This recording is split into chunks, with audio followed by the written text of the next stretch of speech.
হ্যাঁ নওজোয়ান যুবক ভাইয়েরা আমার, যুবক মানুষের শক্তি বেশি কিন্তু বুড়া মানুষের বুদ্ধি আল্লাহ দিয়েছেন অনেক। লোকমান হাকিম ডাক দিয়া কয়, হ্যাঁ সন্তান, ওই চাচা মিয়া যদি তোমার সফর সঙ্গী হতে চাই তুমি বানায় নিও সফর সঙ্গী, অসুবিধা নেই। সামনে পথ চলতে চলতে আমার ব্যবসায়িক পার্টনার যে গ্রামের বাসিন্দা, সেই গ্রামে যাওয়ার আগে আরেকটা গ্রাম সামনে পড়ে যাবে। সন্ধ্যা হয়ে গেলে ওই গ্রামের মানুষ তোমাদেরকে আপ্যায়ন করবে, মেহমানদারি করবে। লোকমান হাকিমের সন্তান পাইলে ওরা তোমাকে অনেক আদর যত্ন করবে, তোমাদেরকে থাকতে বলবে, তোমরা সেখানে মেহমানদারি গ্রহণ কইরো। তবে বিপদের সম্মুখীন হইলে কিন্তু নামাজ পড়বা। কি পড়বা? ধৈর্য ধারণ করবা। আর ওই বুড়া মিয়া চাচা মিয়া যা বলবে পরামর্শ নিয়ে চলবা। তবে সন্তান, ওই গ্রামে একটা সুন্দরী মেয়ে আছে, পরীর মতো সুন্দরী। এই সুন্দরী মহিলাটা তোমার কাছে বিবাহ বসতে চাইবে, বলো সেই মেয়েটাকে তুমি বিয়ে করতে যাও না, বিপদ চলে আসতে পারে। তবে বুড়া চাচা মিয়া যা বলবে মেনে চলবা, নামাজ পড়বা, ধৈর্য ধারণ করবা। বিপদ থেকে বাঁচানোর মালিক জোরে বলেন একমাত্র কে? এইভাবে জানায়া দিলেন। এরপরে বললেন, এরপরে আরেক গ্রামে সফরে রওনা হবা। নির্দিষ্ট গ্রামে যাওয়ার পর ওই পাওনাদার তথা যার কাছ থেকে আমি পানের টাকাগুলো আছি, ওই ব্যবসায়ীর কাছে ৫,০০০ দিনার পাওনা আছি, সেই ব্যবসায়ীর কাছ থেকে তুমি টাকা আনতে যাইবা। সে কিন্তু একটা চালু মাল তথা বাটফার ধরনের মানুষ, চালাক মানুষ। তোমাকে টাকা দিতে চাইবে না, বলবে আগামীকাল নিও। আগামীকাল টাকা নিবা, রাত্রেবেলা আমার বাড়ির মেহমান হও। হ্যাঁ সন্তান, ওই বাড়িতে রাত্রেবেলায় মেহমান হলো, তোমার বিপদ চলে আসতে পারে। তবে নামাজে দাঁড়ায় যেও, ধৈর্য ধারণ করবা, ওই বুড়া মিয়ার কথা অনুযায়ী চলবা, বিপদ থেকে বাঁচানোওয়ালা জোরে কোন কি? কষ্ট হইতেছে আপনাদের? সফর শুরু হলো, সংক্ষেপে বলি, সফর শুরু করলেন। সফর শুরু করে মরুভূমিতে যায় দেখে গরম লাগতেছে, উনি নামাজে দাঁড়ায় গেলেন। তাপ বেশি তো, একা সফর। আব্বা যেভাবে বলেছেন নামাজ পড়লেন, ধৈর্য ধারণ করলেন। হঠাৎ করে তাকায় দেখেন একটা পাহাড় দেখা যায়, ঠান্ডা পানির ঝর্ণাও দেখা যায়।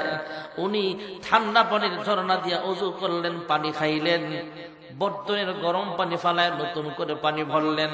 আবার আল্লাহর কুদরতি পায়ে সাজদা দিয়া শুকরিয়া আদায় করলেন। এবার ডাইনে বামে তাকায় দেখে পাহাড়ও নাই, ঝর্ণাও নাই। সুবহানাল্লাহ। উনি আর একটু সামনে আগালেন। এখন তো শরীরটা ঠান্ডা, মন মেজাজ ঠান্ডা, আরাম করতে মন চায়। এক দুপুর কাজ করে দুপুর বেলা যখন খাবার খায়া ঠান্ডা পানি দিয়া গোসল করে যখন আরাম করতে যাই, তখন তো ঘুম অটোমেটিক চলে আসতে পারে। লোকমান হাকিমের সন্তান গাছের ছায়ার নিচে যাওয়ার পর ভাবলেন, এখানে যদি একটু আরাম করে তারপর সফর শুরু করতাম। কিন্তু আব্বা বলেছেন এখানে আরাম করা যাবে না, বিপদ চলে আসতে পারে। হঠাৎ দেখা একজন মুরব্বী আসছে, সালাম দিছে।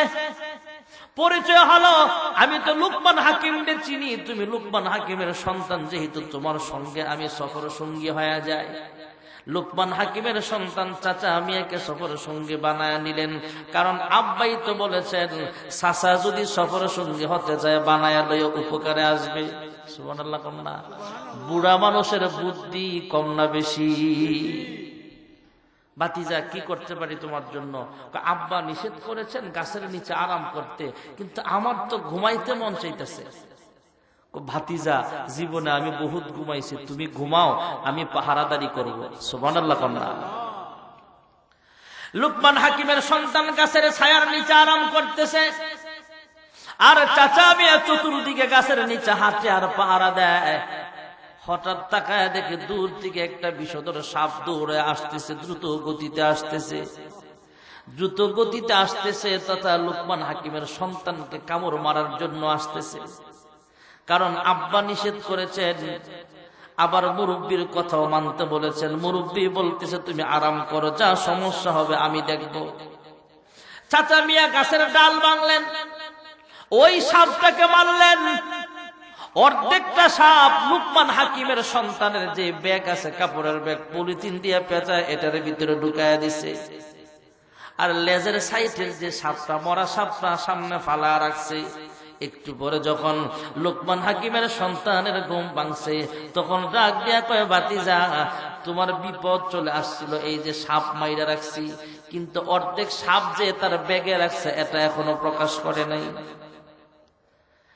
একটু পরেই বললেন, তুমি ঘুম থেকে উঠো, ওযু করো, ওযু না হয় তায়াম্মুম করো, 2 রাকাত সালাতুল হাজতের শুকরিয়া আদায় করে নামাজ পড়ো, তারপরে আবার সফর শুরু করলেন। যাইতে যাইতে যাইতে যাইতে সন্ধ্যা হয়ে গেছে। ওই যার কাছ থেকে টাকা পাও না, সেই গ্রামে যাওয়ার আগে আরেকটা গ্রামে যাওয়ার পরে সন্ধ্যা হয়ে গেছে। সফর বিরতি দেওয়া লাগবে। ওই গ্রামের মানুষগুলো লুকমান হাকিমের পরিচয় শুই না, লুকমান হাকিমের সন্তানকে মেহমানদারি শুরু করলেন। মেহমানদারি পায়া ওই রাত্রটা সেখানে অবস্থান করলেন। পরের দিনও সেখানে মানুষ তাদেরকে যাইতে দেয় না। আমরা লুকমান হাকিমের অনেক ভক্ত, আমরা লুকমান হাকিমকে দেখি নাই, কিন্তু তার সন্তানকে যেহেতু পাইছি, তাহলে তোমরা আজকে আমাদের বাড়ির মেহমান হয়ে যাও। মানুষ খাবার দাবার খাওয়ায়, সবকিছু আপ্যায়ন ঠিক আছে, কিন্তু হঠাৎ করে তাকায় দেখে একজন সুন্দরী রূপবতী একজন মেয়ে কলসি কাঁধে নিয়ে বান্ধবীদের সাথে নদীর ঘাটে গোসল করতে যায় বা পানি আনতে যায়। দেখায় তার মাথার মধ্যে খেয়াল আসলো, আব্বা বলেছেন সুন্দরী মেয়ের প্রস্তাব আসবে, এটাই হয়তো সেই মেয়ে। কিন্তু আব্বা বলেছেন মেয়েটাকে বিবাহ করিস না, বিপদ আসতে পারে। কিন্তু মুরব্বী যা পরামর্শ দিবে মেনে চলবা, ধৈর্য ধারণ করবা, নামাজ পড়বা, বিপদ থেকে বাঁচাবেন। জোরে বলেন একমাত্র কে? হক হলো বাচ্চা যখন কথা শিখবে তখন তাকে কালেমা শিখানো, আল্লাহর নাম শিখানো, নবীর নাম শিখানো, এটা দায়িত্ব। পোলাপান যখন আস্তে আস্তে বড় হবে, ছেলে হোক মেয়ে হোক, তাকে দ্বীন শিখানো, এটা সন্তানের হক। পিতা মাতার হক যেমন আছে, সন্তানের হক আছে না নাই? সন্তান যখন বালেগ হবে, করিবুল বালেগ, তখন তাকে ধমক দেওয়া নামাজের জন্য, নামাজ না পড়লে। বালেগ হওয়ার পরে নামাজ না পড়লে সন্তানের গায়ে প্রহার করা, বেত্রাঘাত করাও, এটা পিতামাতার দায়িত্বে আছে। আর আমরা কয়জন ফোলাফেন্ডে ফিরাই নামাজের লেগে? টাকা পয়সা কামাই করতে পারে না, এই জন্য মার দিয়ে ঠিকই, কিন্তু সন্তান ছেলে মেয়ে নামাজ পড়ে না, এই জন্য ধমকও দেয় না। নিজে হাজী সাহেব, নিজে নামাজি ঠিক আছে, নিজের সন্তান নাতি পুতিরে নামাজের জন্য ধমক দেয় না। এই জন্য আজকের কোরআনের আয়াত আপনাদের মাঝে আমি তিলাওয়াত করলাম, যে আয়াতটা, এই আয়াতে লুকমান হাকিম তার সন্তানদেরকে নসিহত করতেছে, হে সন্তান, তোমরা আল্লাহর সাথে শরীক করিও না। সুবহানাল্লাহ। وَإِذْ قَالَ لُقْمَانُ لِابْنِهِ يَا بُنَيَّ لَا تُشْرِكْ بِاللَّهِ إِنَّ الشِّرْكَ لَظُلْمٌ عَظِيمٌ يَا بُنَيَّ أَقِمِ الصَّلَاةَ وَأْمُرْ بِالْمَعْرُوفِ وَانْهَ عَنِ الْمُنكَرِ وَاصْبِرْ عَلَى مَا أَصَابَكَ إِنَّ ذَلِكَ مِنْ عَزْمِ الْأُمُورِ। হযরত লুকমান হাকিম কোন পয়গম্বর ছিলেন না। লুকমান হাকিম একজন বক্তা ছিলেন, একজন দার্শনিক ছিলেন, গবেষক ছিলেন। তিনি এক সময় কৃষি কাজ করত। লুকমান হাকিম মাঠের মধ্যে বকরি রাখালি করত, গরুর রাখালি করত, ওটের রাখালি করত। উনি যখন বক্তা হলেন, আলেম হলেন, মানুষের সামনে বয়ান পেশ করেন। লুকমান হাকিম হাজার হাজার মানুষের সামনে বয়ান পেশ করতেছেন। মজলিসের এক পাশে একজন মুরব্বী দাঁড়ায় গেলেন। দাঁড়ায় বলে, হে বক্তা সাহেব, আপনাকে আমার বড় চেনা চেনা লাগে। কয়, কেন চেনা চেনা লাগে? আপনি একটু সামনে আসেন। বক্তাকে শ্রোতা মণ্ডলীর মধ্য থেকে একজন মুরব্বী দাঁড়ায় কানে কানে কয়, আপনাকে আমার চেনা চেনা মনে হয়। আজ থেকে এত বছর আগে অমুক এলাকায় আমার সাথে রাখালি করত একজন লুকমান। ওই লুকমানের চেহারা আপনার চেহারার সাথে মিলে যায়। কি পরিচয় আপনার? লুকমান হাকিম ডাক দিয়া কয়, হ্যাঁ চাচা, আমি অহংকারী করি না, আমি আমার পিছনের ইতিহাস বলে যাই নাই। আপনার সাথে যেই লুকমান বকরি চড়াইতো, গরুর রাখালি করত, আমি হলাম সেই লুকমান হাকিম। জুরকুন সুবহানাল্লাহ। আমি আমার ব্যাকগ্রাউন্ড আমি ভুলে যাই নাই। আমরা তো এখন কোটিপতি হলে আগে যে গরিব ছিল সেটা ভুলে যায়। লুকমান হাকিম বলেন, আমি আমার হিকমতের কারণে, ইলমের কারণে আল্লাহ তাআলা আমাকে মেধা দিয়েছেন, মেধা কাজে লাগাইছি। এখন আমি মানুষের সামনে বয়ান পেশ করি, এই জন্য মানুষ আমাকে সম্মান করে, হাজার হাজার মানুষ আমার সামনে বসে থাকে। তুমিও যদি আমার ভিতরে যে গুণগুলো আছে সেই গুণে গুণান্বিত হতে পারো, তোমার মর্যাদাও আল্লাহ তাআলা দুনিয়াতেও বাড়ায়া দিবে, পরকালেও বাড়ায়া দিবে। যেরকম সুবহানাল্লাহ। লুকমান হাকিম কয়েকটা নসিহত করলেন। এক নম্বরের নসিহত হলো লা তুশরিক বিল্লাহ, হে সন্তান তুমি আল্লাহ তাআলার সাথে শরীক করিও না। কুল হুয়াল্লাহু আহাদ, আমার আল্লাহ একক, এই কপালটা আল্লাহ তাআলা ছাড়া কারো কাছে মাথা নত করবা না। জমিনের অনেক মানুষ চন্দ্রের সামনে মাথা নত করে, দুনিয়ার অনেক মানুষ সূর্যের সামনে পূজা করে, সূর্যের সামনে মাথা নত করে। জমিনের অনেক মানুষ মূর্তি বানায়া মূর্তির সামনে সিজদায় পড়ে যায়। জমিনের অনেক মানুষ আগুনের পূজা করে। লুকমান হাকিম সন্তানকে নসিহত করে, সন্তান তুমি আল্লাহ তাআলার সাথে কাউকে শরীক করবা না, কারণ লা ইলাহা ইল্লাল্লাহ, আল্লাহ তাআলা ছাড়া কোনো মাবুদ নাই। যেরকম সুবহানাল্লাহ। মাইকম্যান কো একটু সাউন্ডটা কমাই দিতে বললেন, শীষ মারতেছে, আসলে বললেন। হ্যাঁ, লুকমান হাকিম সন্তানকে নসিহত করলেন, আল্লাহ ছাড়া কোনো মাবুদ নাই, আল্লাহর সাথে শরীক করা যাবে না, তথা আল্লাহর প্রতি বিশ্বাস, ঈমান আনা। এই ব্যাপারে লুকমান হাকিম সন্তানদেরকে প্রথম নসিহত করলেন। কারণ আমার আল্লাহ হলেন এমন আল্লাহ, আল্লাহর সাথে কাউকে শরীক করা যাবে না, একমাত্র ইবাদত করতে হবে একমাত্র কার। وَقَضَى رَبُّكَ أَلَّا تَعْبُدُوا إِلَّا إِيَّاهُ وَبِالْوَالِدَيْنِ إِحْسَانًا। এই আয়াতে আল্লাহ তাআলা শুরুতে বলেছেন তোমার রবের পক্ষ থেকে ফয়সালা, আমরা ইবাদত করব একমাত্র কার। আস্তে করে জোরে বলেন। নামাজের ভিতরে আমরা তিলাওয়াত করি ইয়াকা না'বুদু ওয়া ইয়াকা নাস্তাঈন, আয় আল্লাহ একমাত্র তোমার কাছে আমরা সাহায্য প্রার্থনা করি, একমাত্র তোমারই ইবাদত করি। আমরা কিছু চাইলে চাইব কার কাছে? আস্তে করে জোরে বলে। আমাদের সমাজের কিছু মানুষ বাবার কাছে গিয়ে সন্তান চায়। অনেক বাবার তো নিজেরই সন্তান নাই, আপনাকে কি দিবে? সন্তান দেওয়ার মালিক কে? আবার গান গায়, একটা সন্তান দে রে বাবা, একটা সন্তান দে। নাউজুবিল্লাহ করেন। আবার এই শুনেও তো বলে দয়াল বাবা কেবলা কাবা, দয়াল বাবা কেবলা কাবা নারকারি গর, আছে না নাই? এটাকে আমরা আপডেট করে বলি, তোর বাবা ভণ্ড বাবা, তোমার বাবা ভণ্ড বাবা, লাগে আমার ডর, ফেরেশতারা গুরজো মারবে কবরের ভিতর বাবারে। ঠিক না বেঠি? এই কথাটা একটু সুন্দর করে বলা যেতে পারে, একটা সন্তান দে রে আল্লাহ, একটা সন্তান দে। ঠিক কিনা? সন্তান দেওয়ার মালিক কে? সাহায্য চাইলে কার কাছে যাব? আল্লাহ রাব্বুল আলামিন বলেন, বান্দা আমি আল্লাহ আসমান বানাইলাম তোমার খেদমতের জন্য, জমিন বানাইলাম তোমার খেদমতের জন্য। আমি আল্লাহ ঘুমাই না, লা তাখুযুহু সিনাতুন ওয়ালা নাওম। আমি আল্লাহ ঘুমাই না, আমি আল্লাহ তন্দ্রাও যাই না, ঝিমায়ও না। মুসা পয়গম্বর আল্লাহকে ডাক দেয়া বলে, হ্যাঁ মালিক আপনি ঘুমান না কেন?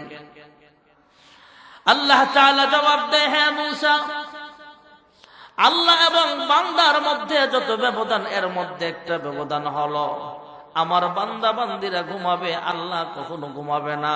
আল্লাহ ঘুমের কোনো মুহতাজ নয়। মুসা নবী ডাক দিয়া কয়, আয় আল্লাহ, আপনার জন্য বড় মায়া লাগে। সুবহানাল্লাহ। ঘন ঘন কথা বলতেন তো মুহাব্বতের নবী। আল্লাহ, আমরা 3 দিন না ঘুমাইলে অসুস্থ হয়ে যায়, আপনি একেবারে না ঘুমায় কেমনে থাকেন? সুবহানাল্লাহ জোরে বলেন না। আল্লাহ রাব্বুল আলামিন ডাক দিয়া কয়, হ্যাঁ মুসা পয়গম্বর, আমি আল্লাহ ঘুমাই না, আমার বান্দার 24 ঘন্টার পাহারাদারির ব্যবস্থা করিয়া দেই। সুবহানাল্লাহ। মুসা নবী ডাক দিয়া কয়, মালিক গো, আপনি ঘুমাইলে কি অসুবিধা আর কি সমস্যা একটু প্র্যাকটিক্যাল যদি দেখায়া দিতেন। আল্লাহ তাআলা আদেশ করলেন, হ্যাঁ মুসা পয়গম্বর, আমি আল্লাহ হুকুম দিলাম, একটা পানি ভর্তি কাচের গ্লাস নিয়ে তুমি দণ্ডায়মান হও, দাঁড়ায়া থাকো। মুসা নবী পানি ভর্তি কাচের গ্লাস নিয়ে দাঁড়ায় রইলেন। আল্লাহ তাআলা একটু ঘুম ঢেলে দিলেন। ঘুম আসার কারণে হাতের গ্লাসটা নিচে ফসকে পড়ে টুকরা টুকরা হয়ে যায়। আল্লাহ জানতে চাইলেন, হ্যাঁ মুসা, আমি আল্লাহ তাআলা আদেশ করলাম তোমাকে কাচের গ্লাস হাতে নিয়ে দাঁড়ায় থাকো, পানি ভর্তি কাচের গ্লাস। দাঁড়ায় রইলা, ঘুম আসার কারণে বুঝি ভেঙে গেল, নিচে পইড়া টুকরা টুকরা হয়ে গেল। হ্যাঁ মালিক, ঘুমের মানুষ দাঁড়ানো অবস্থায় যদি ঘুমায় হাত কিছু রাখতে পারবে না। ঘুম আসার কারণে আমার হাত থেকে গ্লাস নিচে পইড়া টুকরা টুকরা হয়ে যায়, ভেঙে চুরমার হয়ে যায়।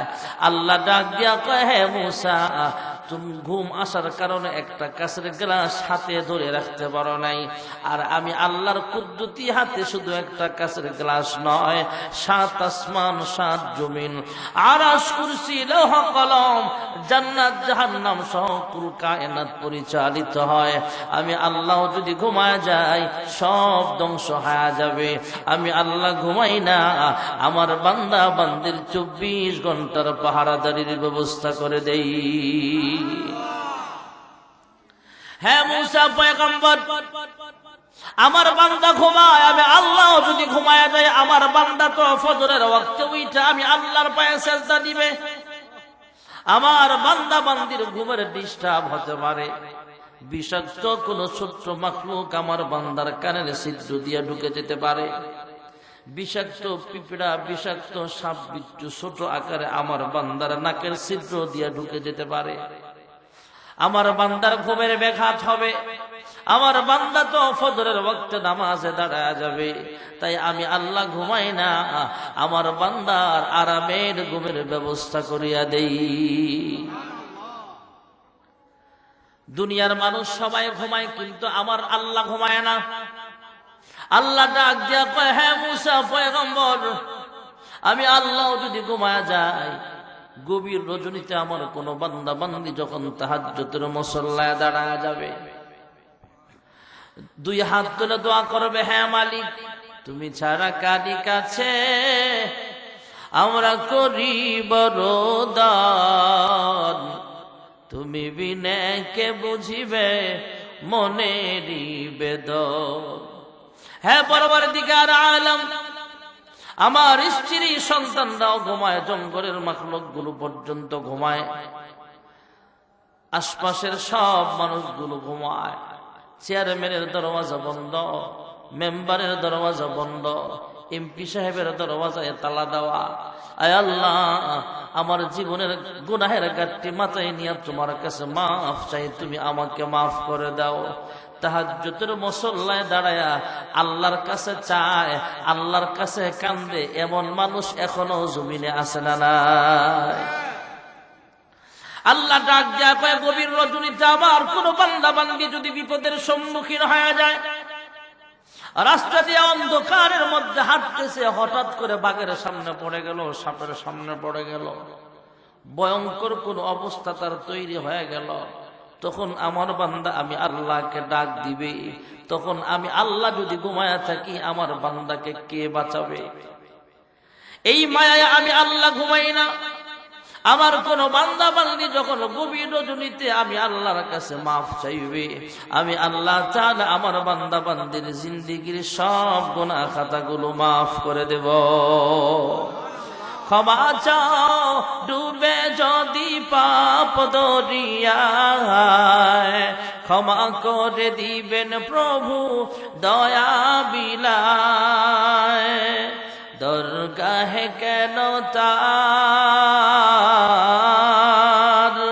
দরগাহে কেন তার হাত পাতো না, হৃদয়ের জানালা খুলে দাও না, প্রভুর ডাকে কেন সাড়া দাও না। লা ইলাহা লা ইলাহা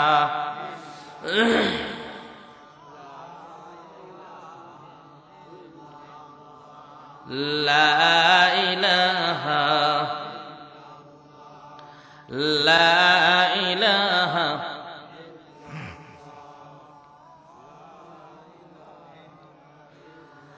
अल्लाह अल्लाह क्या मुबारक नाम है, अल्लाह अल्लाह क्या मुबारक नाम है, अल्लाह अल्लाह आशिकों का कम है। वरना गुंजम दर ज़मीन व आसमां, लेकिन गुंजम दर क़ुलूबे मोमिना। ला इलाहा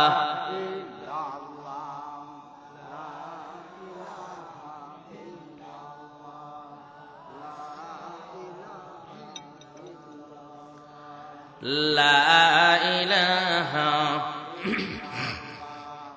لا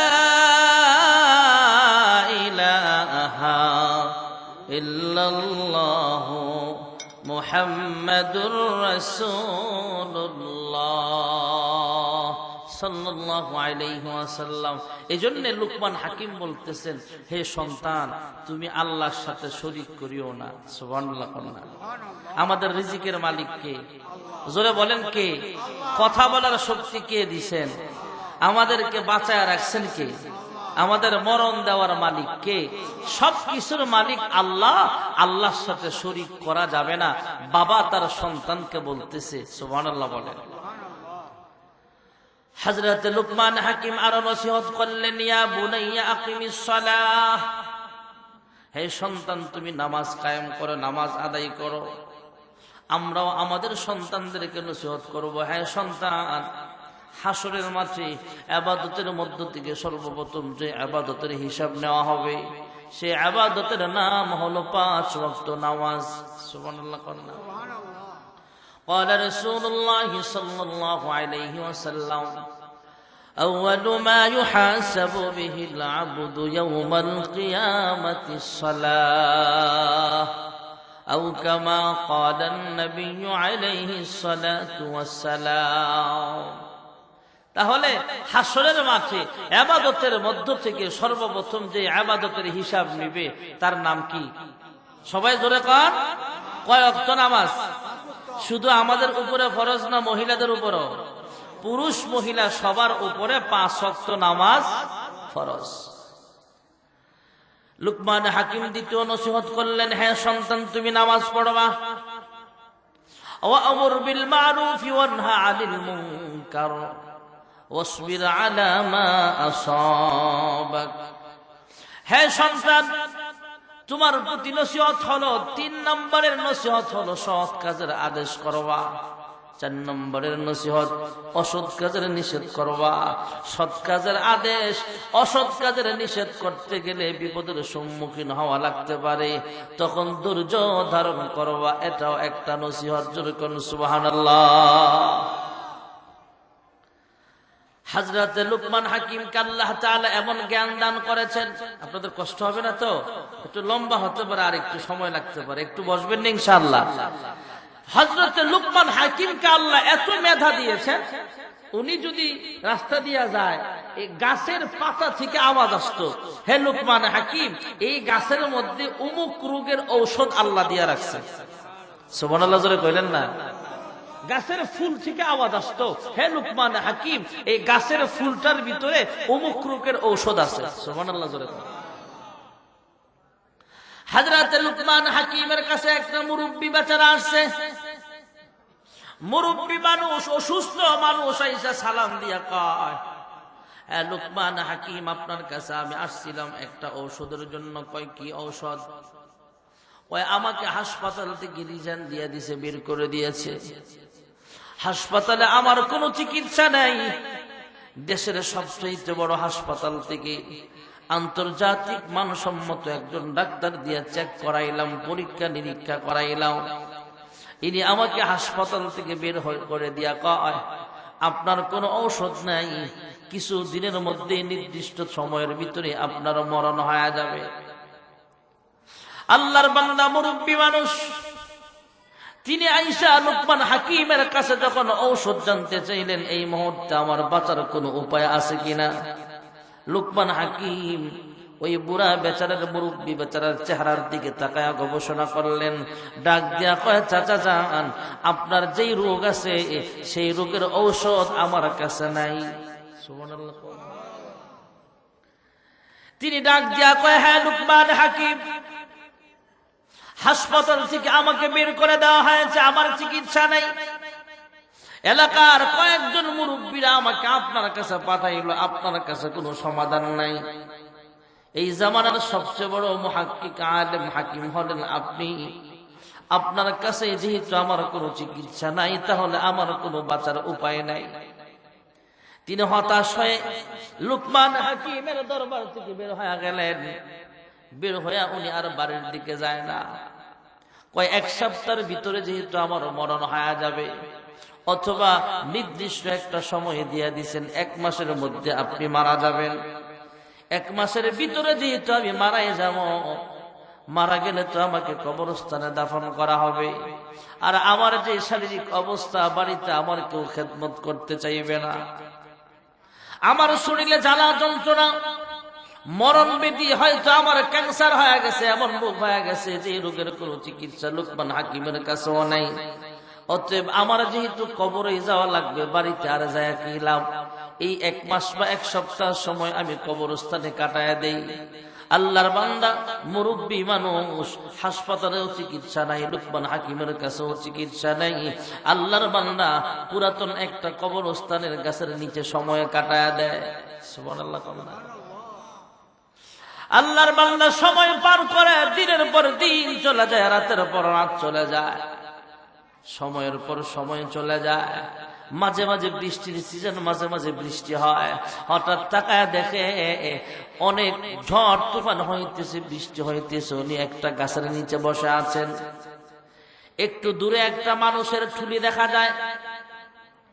মানুষ যখন মরে যায়, ইন্তেকালের পরে দাফন করা হয়, মানুষের সব পচে গলে ছায়া হয়ে যায়, কিন্তু মাথার ঠুলিটা অনেক শক্ত, অনেক সময় থেকে যায়।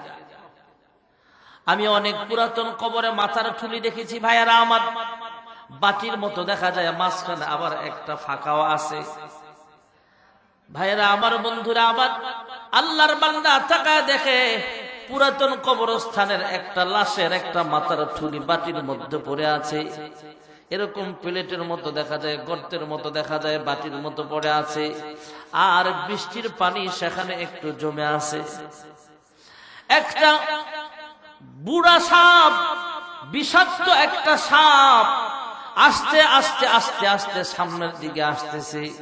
এই মুরব্বী গাছের নিচে বৈশা ভাবে, সাপ আসে, আমাকে কামড় দিলে আমার অসুবিধা নাই, আমার তো কিছুদিন পরে এমনি মরণ হয়ে যাবে। সাপ আসতেছে, সাপ আসতেছে। উনি হঠাৎ তাকায় দেখলেন সাপ ওনার কাছে আসে নাই। ওই মাথার ঠুলিতে বিষাক্ত সবল মারছে, তথা বাঁশের ঠুলির মধ্যে মাথার ঠুলিটা যে আছে পুরাতন কবরের, ওই মাথার ঠুলির মধ্যে একটু পানি জমে আছে। একটু পানি পান কইরা সাপটা সেখানে নির্দিষ্ট পরিমাণের বিষ ডালছে। সাধারণ নিয়ম হলো, সাপ যদি বিষ ছাড়ে, বিষাক্ত সাপ, ওই বিষ যদি মানুষ পান করে তাহলে মানুষটা মারা যাবে। আল্লাহর বান্দা চিন্তা করলেন, আমার যেহেতু কোনো চিকিৎসা নেই, আর বৃষ্টির মধ্যে কবরস্থানের একটা পুরাতন কবরের সাপ আইসা, পুরাতন কবরের মাথার ঠুলির মধ্যে পানি জমে আছে, বিষাক্ত একটা সাপ আইসা এখানে বিষ ছাড়ছে, আমি আর দেরি করে লাভ নাই, এই পানিটা পান করলেই তো আমার মরণ হয়ে যাবে। আল্লাহর বান্দা মরণটাকে কাছে আনার জন্য ওনার মাথায় কাজ করতেছে না, কি করবে? সাপ তো আর ওনাকে কামড় দেয় নাই। উনি পুরাতন কবরের মাথার থুরির মধ্যে বিষাক্ত পানিটা, বিষাক্ত সাপ যে সকল মারছে, এটা একটু হাতে নিয়ে খেয়ে ফেলছে। উদ্দেশ্য ছিল মরণ। উনি খাওয়ার পর টের পাইলেন আল্লাহ তাআলা ওনার পুরা শরীরটাকে আল্লাহ সুস্থ বানায়া দিয়েছেন। মুরব্বী মানুষ, কি ব্যাপার, আমি তো সুস্থ হয়ে গেলাম মনে হচ্ছে। এবার উনি কয়েকদিনের মধ্যে ওই নির্দিষ্ট যে হাসপাতাল থেকে ওনাকে বের করে দেওয়া হয়েছিল, সেই হাসপাতাল থেকে যেই বের করে দেওয়া হয়েছে সেই হাসপাতালে গেলেন।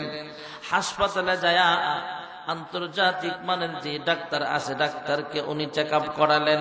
চেক আপ কইরা ডাক দিয়া কয়, হে চাচা, আপনার সব রোগ আল্লাহ ভালো করে দিয়েছে। উনি ডাক দিয়া কয়, তোরা না আমার হাসপাতাল থেকে বাইর করে দিছিলি, তাহলে এখন বলতেছে কোন রোগ নাই, কি ব্যাপার? ডাক্তার ডাক দিয়া কয়, হ্যাঁ চাচা, আপনি কোন হসপিটালে গিয়েছিলেন বলেন। কয়, তোমাদের কাছে আমার কথা পরে হবে, আগে লুকমান হাকিমের সাথে আমার বোঝাপড়া হবে। লুকমান হাকিমকে সালাম দিয়ে মুরব্বী সামনে বৈশা কয়, লুকমান হাকিমকে তো আল্লাহ সব আগেই জানায়া দিছে। লুকমান হাকিম মুস্কি মুস্কি হাসে। লুকমান হাকিমকে আবার মুরব্বী ডাক দিয়া কয়, হ্যাঁ লুকমান হাকিম, হাসপাতাল থেকে আমাকে যখন বের করে দেওয়া হয়েছে, আমার চিকিৎসা নাই বলে 1 সপ্তাহ বা 1 মাস পরে আমার মরণ হয়ে যাবে। এলাকার মানুষ পরামর্শ দিল আপনার কাছে আসার জন্য, আমি আপনার কাছে এসেছিলাম, আপনিও আমাকে আপনার দরবার থেকে বের করে দিলেন।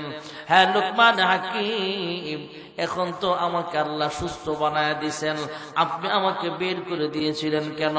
লুকমান হাকিম কয়, আপনার চিকিৎসা নাই এ কথা আমি বলি নাই, আপনার রোগ ভালো হবে না সেটাও বলি নাই, আমি বলেছি এই চিকিৎসার ঔষধ আমার কাছে নাই।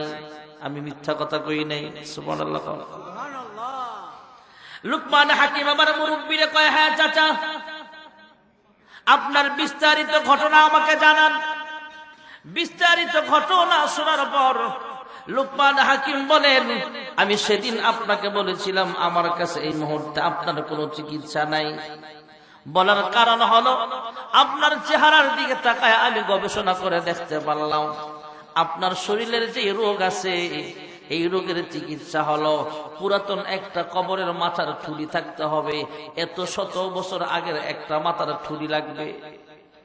গবেষণা করে দেখলাম নির্দিষ্ট পরিমাণের ঠুলির মধ্যে বৃষ্টির পানিও লাগবে। তাহলে আমি এত বছর আগের মাথার ঠুলি পাবো কোথায়? আবার এটার মধ্যে বৃষ্টির পানিটা না হয় সংগ্রহ করলাম, কিন্তু মাথার ঠুলি আমি কোথায় পাবো? আবার নির্দিষ্ট পরিমাণের পানির মধ্যে এত হাজার বছর আগের, এত শত বছর আগের একটা বৃদ্ধ সাপ নির্দিষ্ট পরিমাণের বিষ এখানে ঢালতে হবে। লুকমান হাকিম ডাক দিয়া কয়, হ্যাঁ চাচা, আমার কথায় তো আর সাপ বিষ ছাড়বে না যে নির্দিষ্ট পরিমাণ ছাড়বে।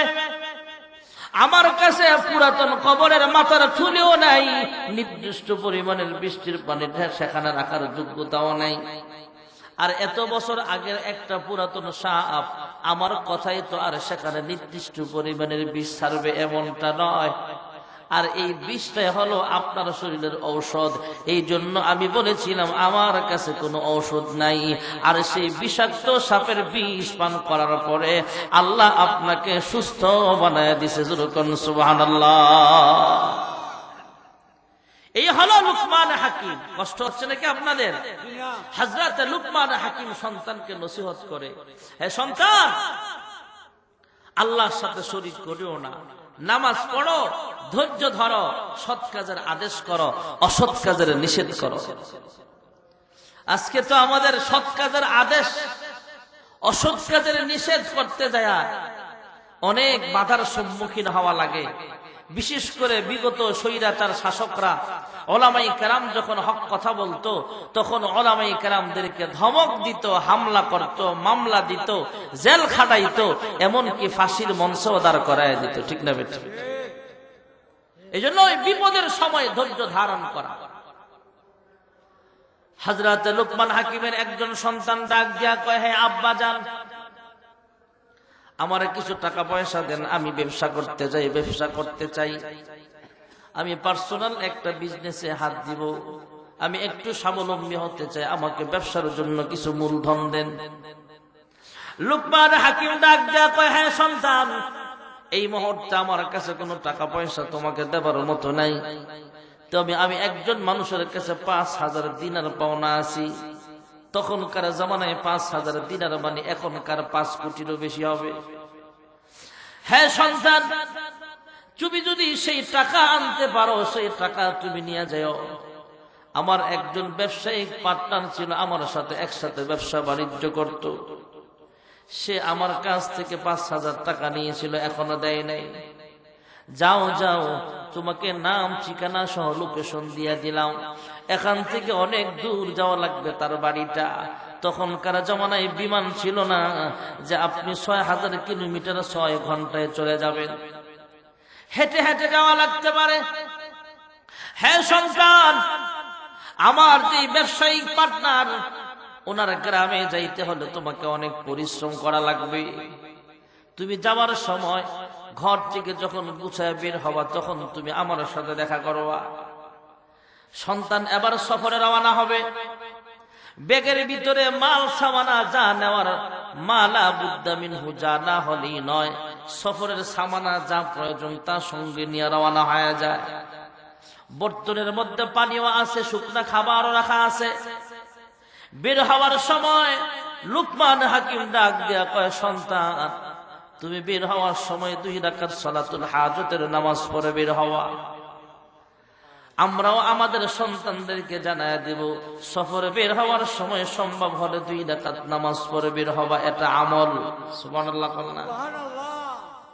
হ্যাঁ লুকমান হাকিম সন্তানকে কয়, হ্যাঁ সন্তান, তুমি যখন রাস্তায় বের হবা, কিছু পথ যাওয়ার পরে দেখবো মরুভূমি সামনে। সকাল থেকে যখন আস্তে আস্তে 9টা, 10টা, 11টা বাজবে, তখন রোদের তাপ কমবে নাকি বাড়বে? রোদের তাপ বেড়ে যাবে। বালুর পথ, মরুভূমির পথ, হাঁটতে হাঁটতে তাকায় দেখবা তোমার ক্লান্ত শরীর হয়ে গেছে।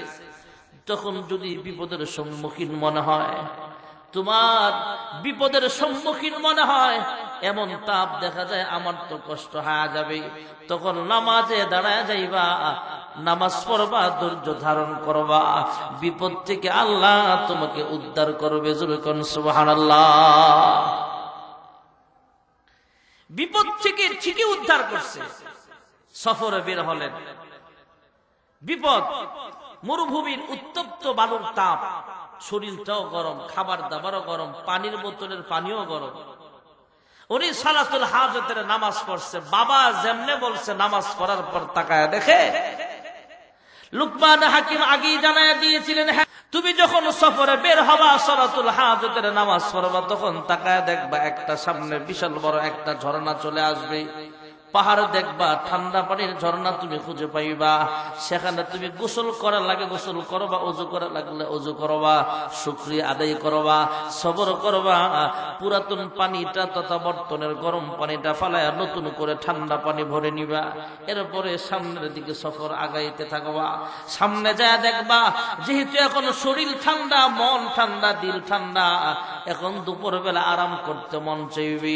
হ্যাঁ সন্তান, সামনে দেখবা একটা গাছ দেখা যাবে, ছায়াদার গাছ। বিলের মাঝখানে, মরুভূমির মাঝখানে যখন ঠান্ডা গাছ পাওয়া যাবে, সেখানে তোমার আরাম করতে মন চাইবে। তবে তুমি আরাম করতে যাও না, বিপদ চলে আসতে পারে। তবে সন্তান মনে রাখো, ওই গাছের নিচে একজন চাচার সাথে তোমার দেখা হবে। সুবহানাল্লাহ বলনা। ওই চাচা তোমার সফর সঙ্গী হতে চাইবে। সফর সঙ্গী হতে চাইলে তাকে সফর সঙ্গী বানায় নিবা, নামাজ পড়বা, ধৈর্য ধারণ করবা, আর ওই মুরব্বী যা বলবে তা মেনে চলবা। আল্লাহ তাআলা তোমাকে সফল করবে। জোরে কোন সুবহানাল্লাহ। যুবক মানুষের শক্তি বেশি, মুরব্বীর বুদ্ধি বেশি। সুবহানাল্লাহ। ওই চাচা মুরব্বীরা আপনারা আমাকে আগে দুনিয়াতে আসছেন, আমরা যতই আপডেট হই, বুদ্ধি আপনাকে বেশি। এক মুরব্বী কাছ থেকে একটা ঘটনা শুনছিলাম আগের দিনে। কইতেমনি না ঘুমাইতেছেন আপনারা? বিয়ার অনুষ্ঠানে যাইব, বিয়ার অনুষ্ঠানে সব যুবকরা এক ফাল্লা রেডি, যে কোনো বুড়া মানুষ নিব না। বুড়া মানুষ নিয়ে লাভ কি? ভালো করে আমগুলোকে হাইটা কুলাইতে পারতো না, খাইয়া কুলাইতে পারতো না। তো চাচা একটা ডাক দিয়া কয়, ভাতিজা তোরা যুবকরা যা ঠিক আছে, কিন্তু আমার একটা সন্দুকের ভিতরে বইরা হইলেও লইয়া যা, তোকে বিপদের সময় কাজে লাগবে। ঠিকই বিয়ার অনুষ্ঠানে যাওয়ার পরে সামনে আস্তা খাসি দিয়া 4-5 জনকে কয়, ইডি খাইয়া উঠবি, নাইলে যে গজারা লাডি দেখছস না, ফিটের সামরা থাকতো না। এখন ফরসিনে বিপদ, যুবক শক্তি বেশি, বুড়া মানুষের বুদ্ধি বেশি, বুড়া মানুষের বুদ্ধি বেশি। সেদিন একটু ফাঁক করে চাচা কি করতাম, বুদ্ধি তো তখন নাই, আমার যে আনসার বিপদে কাজে লাগবো। তোরা বলছে যে আস্থা খাসি খাইতে সময় তোমার বাইন্দা দেয় নাই, যে 10 মিনিটে খাওয়া লাগবে, এই কথা তো বলে নাই। তোরা খাইয়া একটু হাঁটাহাঁটি কর, বাথরুমে ধরলে বাথরুমে যা, পেট খালি করে আইসা আবার খাবি আর বাথরুম বলবি, তো করে সময় বাইন্দা দেয় না। তোরা 1 সপ্তাহ লাগায় খা, অসুবিধা কি?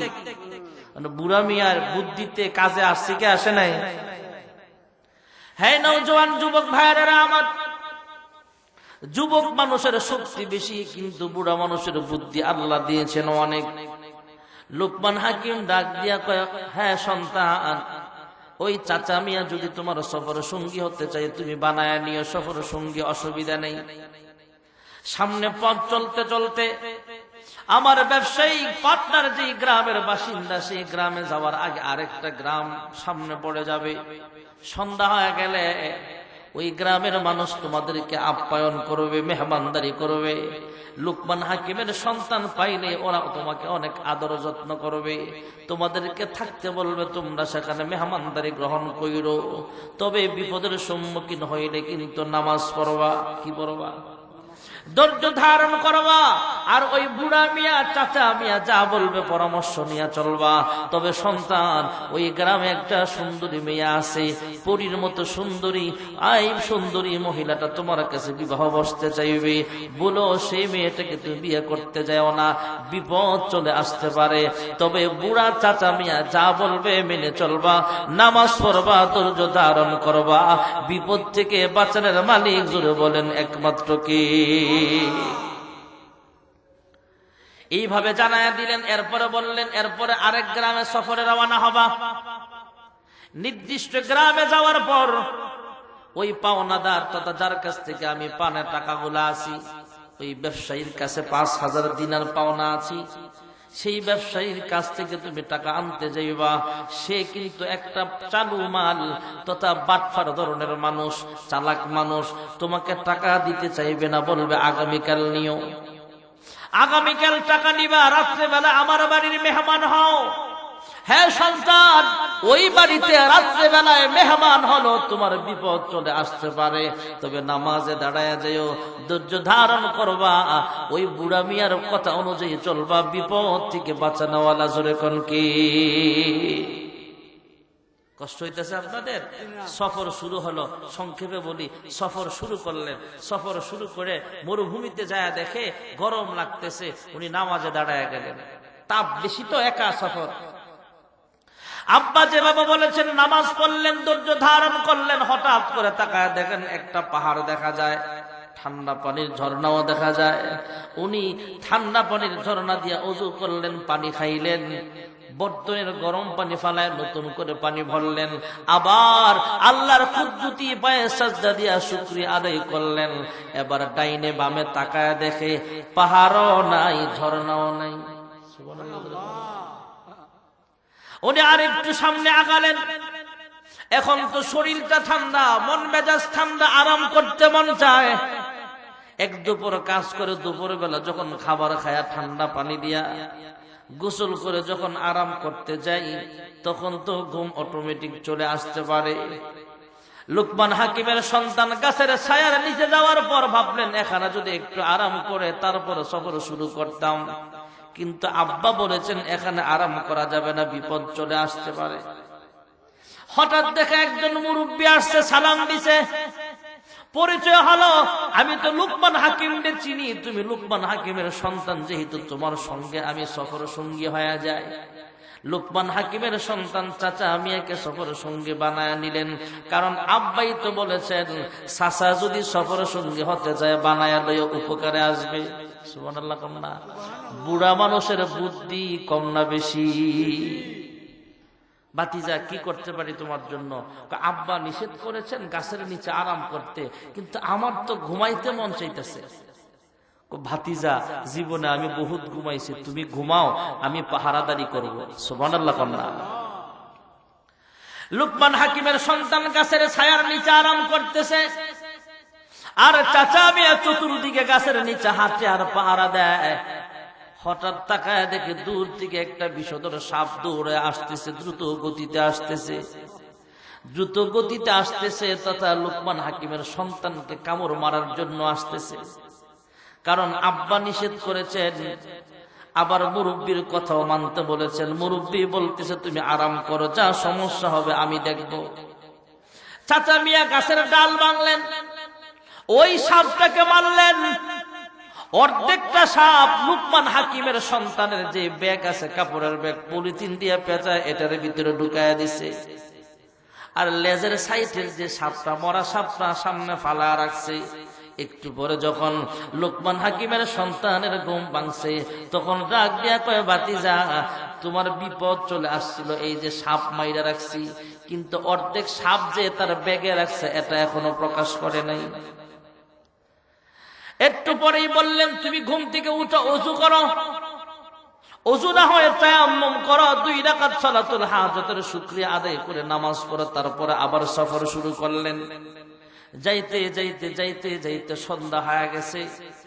ওই যার কাছ থেকে টাকা পাও না সেই গ্রামে যাওয়ার আগে আরেকটা গ্রামে যাওয়ার পরে সন্ধ্যা হয়ে গেছে। সফর বিরতি দেওয়া লাগবে।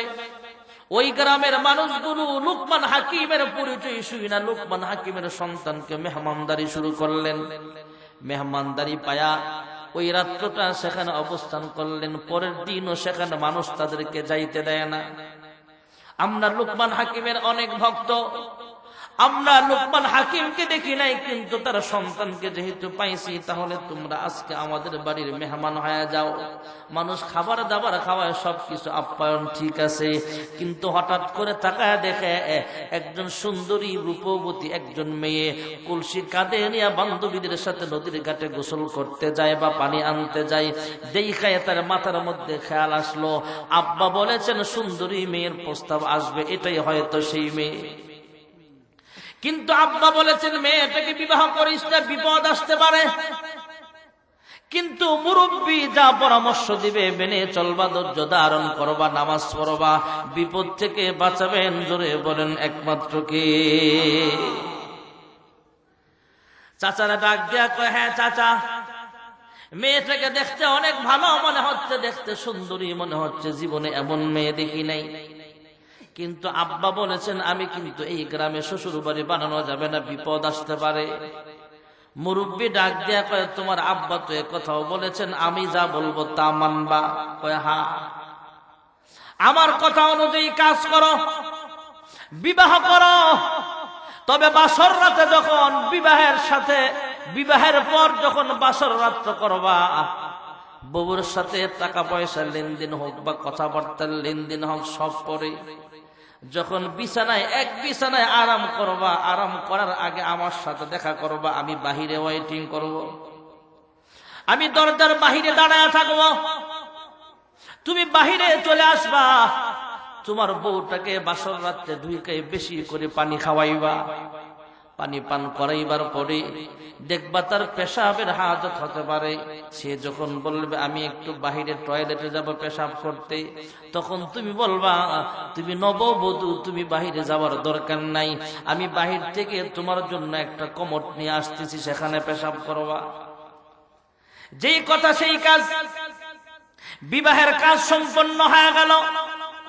2 রাকাত সালাতুল হাজতের নামাজ পড়ে বাসর ঘরে ঢুকলেন। মহিলাটাকে বেশি করে পানি খাওয়াইলেন। একটু পরে যখন তার পেশাব হলো, পেশাব ধরে গেল, ডাক দিয়া কয়ে বিবিরে তোমার বাহিরে যাওয়ার দরকার নাই। এবার লুকমান হাকিমের সন্তান দরজা খুইলা বাহিরে যায়।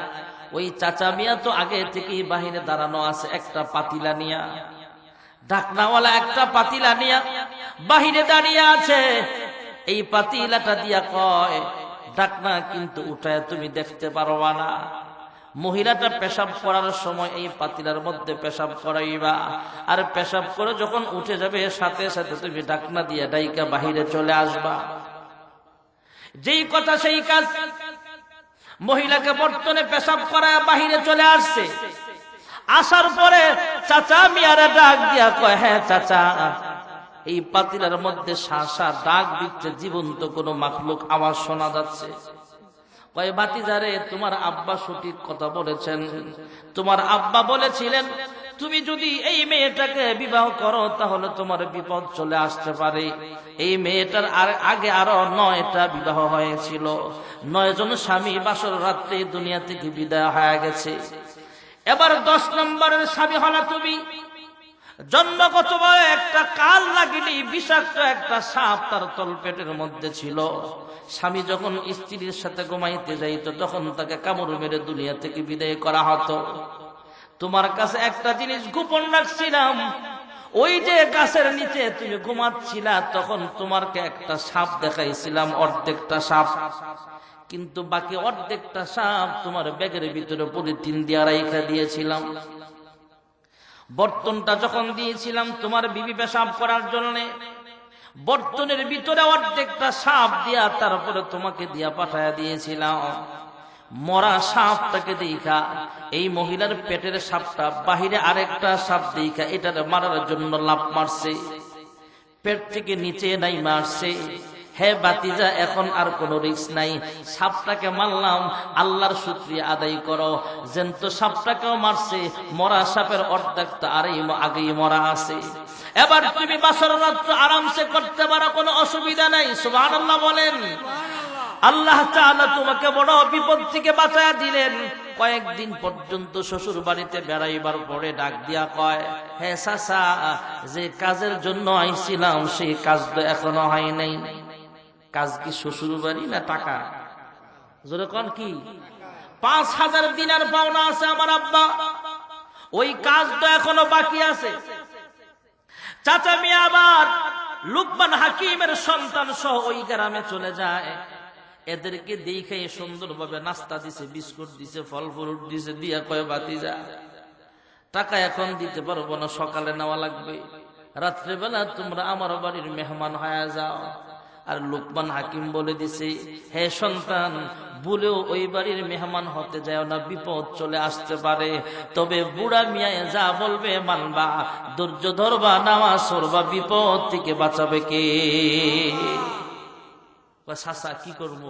বাতিজা, আমি আসি না তোর লগে, রাত্রটা বড় ডেঞ্জারাস, 2 রাকাত সালাতুল হাজতের নামাজ পড়ে তুই ঘুমা, সামনে কি হয় বাকিটা আমি সামলাবো। সুবহানাল্লাহ জোরে কও। রাত্রেবেলায় ঘুমাবে, আরাম করবে। ওই বাড়িটা ছিল সাগরের পার। বিকাল বেলা ভাটা থাকে সাগরের পারে। বিকাল বেলা যখন ভাটা হয় 5 হাত 6 হাত নিচে পানি চলে যায়। যারা সাগরের পার গেছেন দেখেছেন, শুকনা হয়ে যায়, বিশাল বড় চর পড়ে যায়। যখন জোয়ার আসে তখন দেখা যায় 5-6 ফিট উপরে পানি উঠে যায়।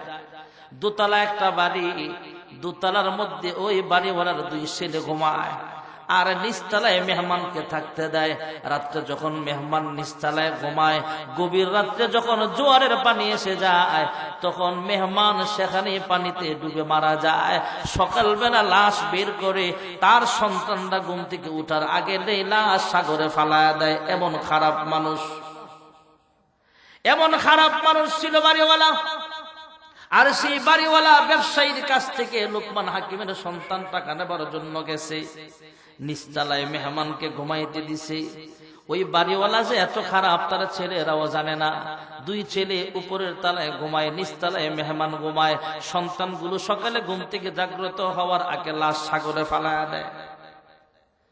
যখন বাড়িওয়ালা মেহমানকে বাহির থেকে লাগায়া চলে যায়, গ্রামের বাড়িতে আরেক গ্রাম বাড়ি আছে, সেখানে বসবাস করেন তিনি। সাগরের পাড়ের বাড়ির দোতলায় তার 2 ছেলে যখন বসবাস করে, রাত্র যখন গভীর হয়ে যায়, জোয়ারের পানি আস্তে আস্তে বাড়তেছে। এবার লুকমান হাকিমের সন্তানকে চাচা মিয়া ডাক দিয়া কয়, ভাতিজা চল, কয়েক কোথায়, কয়েক দোতলায়। দোতলায় যায় মেজবানের বাড়ির দুই সন্তানকে ডাক দিয়া কয়, আমরা তোমার বাড়ির মেহমান, তোমার আব্বার মেহমান। সে হলো লুকমান হাকিমের সন্তান, আমি হলাম তার চাচা সফর সঙ্গী। সুবহানাল্লাহ। ছেলেগুলো ভালো ছিল, বাবার কুকীর্তি সম্পর্কে জানে না। বুড়া মিয়া ডাক দিয়া কয়, তোমরা নিচে যাও, নিচে ঘুমাও, আমরা দুইজন উপরে ঘুমাই, নিচে আমাদের ভয় লাগে। দোতলায় ঘুমাইলেন দুই ছেলে। যখন নিচে ঘুমাইলেন, রাত্রে জোয়ারের পানি ওইটা নিচে বাড়িওয়ালার দুই সন্তান দুনিয়া থেকে বিদায় হয়ে যায়। মেহমান দিয়েছিল নিচে, এখন মেহমান তো উপরে, মেজবান হয়ে গেছে নিচে। বাঁচায় দিছেন কি? আরো জোরে কোন। সকালবেলা আবার বাড়িওয়ালা লাশ ফালাইতে আইসা দেখে তার ছেলের লাশ। সেও তো কম চালাক না, দেখে বুঝে ফেলছে ঘটনা ঘুরে গেছে। দোতলায় যায় ডাক দিয়া কয়, কিরে মেহমান, আপনারা দোতলায় কেমনে? কয়, তাড়াতাড়ি আমাদের টাকা দাও, তুমি কত মানুষের টাকা মাইরা খাইছো, কত মানুষের জান নিয়েছো, তোমার পাপের প্রায়শ্চিত্ত হলো, তোমার দুই সন্তান দুনিয়া থেকে বিদায় হলো, এখনো সময় আছে। লোকমান হাকিম ৫,০০০ টাকা পাওনা, সেই টাকাগুলো তুমি দাও, নচেত তোমাকেও কিন্তু দুনিয়া থেকে বিদায় করে দেওয়া হবে। উনি ওনার ভুল বুঝতে পারলেন, টাকাগুলো দিয়া দিলেন। এবার শ্বশুর বাড়ির গ্রামে যায়, সেখানে কয়েকদিন বেড়াইয়া বাড়ির পথে রওনা হয়ে যায়। বিবি সহ এবার চাচা মিয়া সহ রওনা হয়ে যায়। আস্তে আস্তে আস্তে আস্তে যে গাছের নিচে লুকমান হাকিমের সন্তান আর চাচার দেখা হয়েছিল, সে গাছের নিচে আসার পর ডাক দিয়া চাচা মিয়ারে কয়, হে চাচা, আমি যেহেতু সুন্দরী বউ পাইলাম, বিপদ থেকেও আল্লাহ বাঁচায় দিছে, আমার আর কিচ্ছু লাগবে না, এই ৫,০০০ টাকা আপনি নিয়ে যান, আপনার পরনের পোশাক আশাক বেশি সুবিধা না, আবার যখন শ্বশুর বাড়ি বেড়াইতে যাব তখন আপনি আমার সফর সঙ্গী হবেন। সুবহানাল্লাহ। হে চাচা, আমার টাকার দরকার নাই, এগুলো আপনি লইয়া যান। চাচা আবার ডাক দিয়া কয়, হে লুকমান হাকিমের সন্তান, তুমি কি আমাকে সোনার গায়ের কোন মুরব্বী মনে করছ? আমাকে ঢাকা শহরের কোন মুরব্বী মনে করছ? আমার কি কুমিল্লার কোন মুরব্বী মনে করছ? না না ভাতিজা, আমি দুনিয়ার কোন সাধারণ মানুষ নই, আমি হলাম আসমানের একজন রহমতের ফেরেশতা। তোমার আব্বা যখন তোমার সফর শুরু হয়ে যায়, তোমাকে বলেছিল তুমি যেন সালাতুল হাজাত নামাজ পড়ো, ধৈর্য ধারণ করো, বিপদের সম্মুখীন হলে ধৈর্য ধারণ করবা, নামাজ পড়বা, বিপদ থেকে আল্লাহ তোমাকে বাঁচায় দিবে। সালাতুল হাজাতের নামাজ পড়ে যদি কেউ সফরে বের হয়, আল্লাহর একজন রহমতের ফেরেশতা তার বডি গার্ড হয়ে যায়। সুবহানাল্লাহ। আর সেই বডি গার্ড যখন ফেরেশতা হয়, সামনে কোনো বিপদ আসলে তার সাহায্য করে। সুবহানাল্লাহ জোরে বলেন। লুকমান হাকিম তথা তোমার আব্বা আল্লাহ তাআলার কাছে দোয়া করেছিলেন, হে আল্লাহ, আমার সন্তান লম্বা এক সফরে বের হবে, সফর সঙ্গী হিসেবে কাউকে দিতে পারি নাই। গাছের নিচে যখন আরাম করতে যাইব, তখন রহমতের একজন ফেরেশতাকে বৃদ্ধ মানুষের চাচার সৌরত ধরায় আমার সন্তানের সফর সঙ্গী বানায়া দিও। আল্লাহ তোমার আব্বার দোয়া কবুল করেছেন, আমি রহমতের ফেরেশতাকে আল্লাহর হুকুমে বৃদ্ধ মানুষের সৌরত ধরে তোমার সফর সঙ্গী বানায়া দিছে। যেরকম সুবহানাল্লাহ। এই হলো লুকমান হাকিম। লুকমান হাকিম সন্তানকে নসিহত করছে, হে সন্তান, وَإِذْ قَالَ لُقْمَانُ لِابْنِهِ يَا بُنَيَّ لَا تُشْرِكْ بِاللَّهِ إِنَّ الشِّرْكَ لَظُلْمٌ عَظِيمٌ يَا بُنَيَّ أَقِمِ الصَّلَاةَ وَأْمُرْ بِالْمَعْرُوفِ وَانْهَ عَنِ الْمُنكَرِ وَاصْبِرْ عَلَى مَا أَصَابَكَ إِنَّ ذَلِكَ مِنْ عَزْمِ الْأُمُورِ। এক নম্বরের নসিহত, আল্লাহর সাথে শরীক করা যাবে না। আমরাও আমাদের সন্তানদেরকে এভাবে নসিহত করব, হে সন্তান, নামাজ পড়ো, আল্লাহর সাথে শিরিক করিও না, ধৈর্য ধারণ করবা, সৎ কাজের আদেশ করবা, অসৎ কাজের নিষেধ করবা, বিপদ থেকে বাঁচানোওয়ালা। জোরে বলেন কে? পারবো তো ইনশাআল্লাহ? আল্লাহ তাআলা আমাদের সবাইকে সন্তানের হক আদায় করার, সন্তান যারা আছি পিতামাতার হক আদায় করার তৌফিক দান করেন। সকলে বলি আমিন। ওয়া আখিরু দাওয়ানা আনিল হামদুলিল্লাহি রাব্বিল আলামিন। কেউ উঠেন না, দোয়া হয়ে যাবে। কিছু বলবেন আর? মাহফিল মনে হয় 2 দিন না? আচ্ছা, আগামীকাল আপনারা আসবেন, দাওয়াত রইল, দোয়া হয়ে যাবে। আল্লাহুম্মা সাল্লি আলা মুহাম্মাদি ওয়া আলা আলি মুহাম্মাদ কামা সাল্লাইতা আলা ইব্রাহিম ওয়া আলা আলি ইব্রাহিম ইন্নাকা হামিদুম মাজিদ।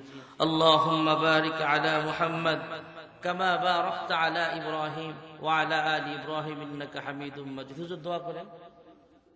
আলহামদুলিল্লাহি রাব্বিল আলামিন والصلاة والسلام على أشرف الأنبياء والمرسلين وعلى آله وأصحابه أجمعين. ربنا ظلمنا أنفسنا وإن لم تغفر لنا وترحمنا لنكونن من الخاسرين. يا رب العالمين يا أكرم الأكرمين. أغبالي গভীর রজনীতে আমি গুনাহগার, তোমার কতগুলো আশিকিন শাকিরিন বান্দা বান্দি নিয়ে তোমার শাহী দরবারে 2টা হাত বাড়ায়া দিলাম। আয় আল্লাহ, মাহফিলের শুরু থেকে পর্যন্ত যা কিছু আলোচনা হয়েছে, ভুল ভ্রান্তি মার্জনা করে আর হাদিয়া লক্ষ কোটি গুণে বাড়াইয়া বিশ্ব নবীর রওজা ছাদ সোনার মদিনায় সবুজ রঙের গম্বুজের নিচে পৌঁছে দাও। আয় আল্লাহ, তাকে উসিলা করে বাবা আদম আলাইহিস সালাম থেকে মুনাজাত পর্যন্ত যারা পরিমাণ ঈমান নিয়ে যারা কবরের বাসিন্দা আছে, প্রত্যেকের কবরে আর হাদিয়াগুলো পৌঁছা দাও। আয় আল্লাহ, খাস করে আমরা যারা হাত বাড়াইলাম, জানি না কে জানি মা দুঃখিনে হারাইয়া, প্রাণের আব্বা জান হারায়া এতিমের মতো হাত বাড়াইছে গো আল্লাহ।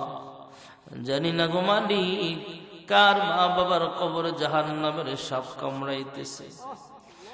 জানি না গো আল্লাহ, কার মা বাবার কবরে জাহান্নামের আগুন দাও দাও করে জ্বলতেছে। আয় আল্লাহ, তাদের পক্ষ থেকে মাফ চাই, ক্ষমা চাই। আজকের মাহফিলের উসিলায় তাদের কবরগুলো জান্নাতের বাগান বানায়া দাও। রাব্বির হামহুমা কামা রাব্বায়ানি সগীরা। আয় আল্লাহ, আমরা গুনাহগার, তোমার নাম হলো গফফার। আমাদের গুনাহের দিকে না তাকায়া তোমার রহমানুর রহিম নামের উসিলায় আমাদের সকলের জিন্দেগির সব গুনাহ খাতাগুলো মাফ করে দাও। আদর করিয়া মানুষ আল্লাহ বানায়া,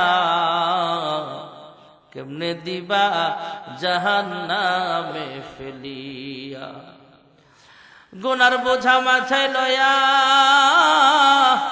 আমরা দেশ বিদেশে ঘুরি, কোন দিন জানি আজরাইলের হাতে ধরা পড়ি।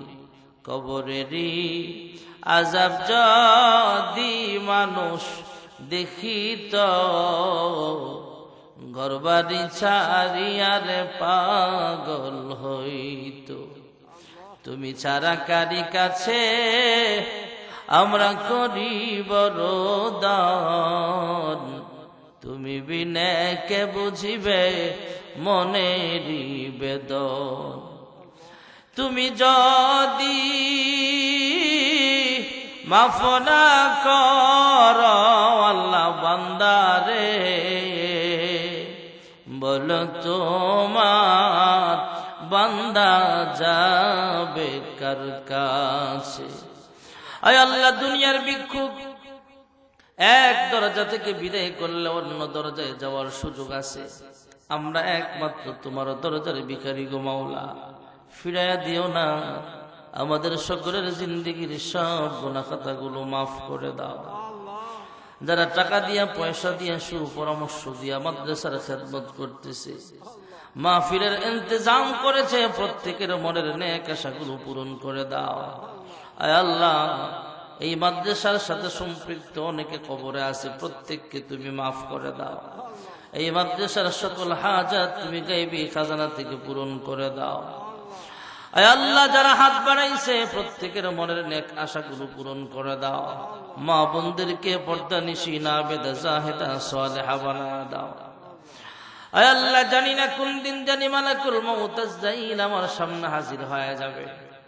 যেদিন মালাকুল মউত আজরাইল সামনে এসে হাজির হয়ে যাবে, দেহ থেকে রূহটা যখন আলাদা হয়ে যাবে, মশারি টানায়া বড়ই পাতার গরম পানি দিয়া জীবনের শেষবারের মতো গোসল দিয়া দিবে। কাফনের কাপড়ের প্যাকেট বানায় কবরে শোয়া দিবে। আয় আল্লাহ, কাফনের কাপড়ের প্যাকেট খাওয়ার আগে হারামের দুইটা কাপড়ে জড়ায়া লব্বাইক লব্বাইক বলে বলে তোমার ঘর খানায় কাবার সামনে হাজিরা দেওয়ার তৌফিক নসিব করে দাও। আয় আল্লাহ, মক্কার মানুষ কত ভাগ্যবান, মন চাইলে মক্কাতুল মুকাররমার সামনে হাজির হয়ে যায়। মদিনার মানুষ কত ভাগ্যবান, মন চাইলে মদিনাতুল মুনাওয়ারার সামনে হাজির হয়ে যায়। আমরা কপাল পোড়া ৬০০০ কিলোমিটার দূরের মানুষ, কিন্তু মন কান্দে বারবার মক্কা মদিনায় যাইতে। আয় আল্লাহ, আমাদের সবাইকে বারবার মক্কা মদিনা জিয়ারত নসিব করিয়া দাও। আমাদের সকলকে হজ্জে মাবরুর নসিব করিয়া দাও। অনেকে অসুস্থ, শিফায়ে কামেলা দান করেন। যারা অভাবে আছেন অভাবগুলো দূর করে দেন। যারা ঋণগ্রস্ত আছে ঋণ পরিশোধ করার তৌফিক দান করে দেন। সর্বপ্রকার বালা মুসিবত থেকে হেফাজত ফরমাও। আল্লাহুম্মা ইহফাজনা মিন কুল্লি বালাইদ দুনিয়া ওয়া আযাবিল আখিরাহ ওয়া তাওফানা মুসলিমান ওয়া আলহিকনা বিস সালিহিন। সুবহানা রাব্বিকা রাব্বিল ইজ্জাতি আম্মা ইয়াসিফুন ওয়া সালামুন আলাল মুরসালিন।